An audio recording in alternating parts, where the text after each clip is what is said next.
1560 അയൽപ്പക്കത്തെ വീടുകളിൽ പാൽ വിറ്റ് നടന്നിരുന്ന ഒരു ഹൈന്ദവ ബാലന് പരിശുദ്ധ അമ്മയും ഉണ്ണീശോയും പ്രത്യക്ഷപ്പെട്ടു. അവനും മാതാവിൻ്റെ ദർശനമുണ്ടായ ആ കുളം മാതാവിൻ്റെ കുളം എന്ന് അറിയപ്പെടുന്നു.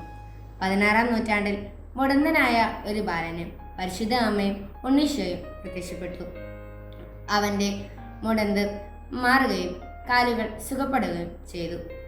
മൂന്നാമത്തെ അത്ഭുതം, പോർച്ചുഗീസുകാരുടെ കപ്പൽ കൊടുങ്കാറ്റിൽ മുങ്ങിപ്പോവുകയും അതിലുള്ളവർ മാതാവിനെ വിളിച്ചപേക്ഷിക്കുകയും ചെയ്തതുകൊണ്ട് അവർ കരയ്ക്കടുക്കുകയും ചെയ്തു.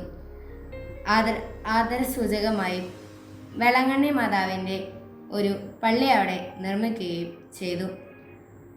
ജാതി മതഭേദമന്യേ അവിടെയുള്ളവർ പ്രാർത്ഥിക്കുന്ന അത്ഭുതങ്ങൾ അനുഗ്രഹങ്ങളും ലഭിക്കുന്നു. 1962 23-ാം ജോൺ മാർപ്പാപ്പ ഈ ദേവാലയത്തെ അവിടെ ബസിലിക്കയായി ഉയർത്തി. വേളാങ്കണ്ണി മാതാവേ, ഞങ്ങൾക്ക് വേണ്ടി പ്രാർത്ഥിക്കണമേ.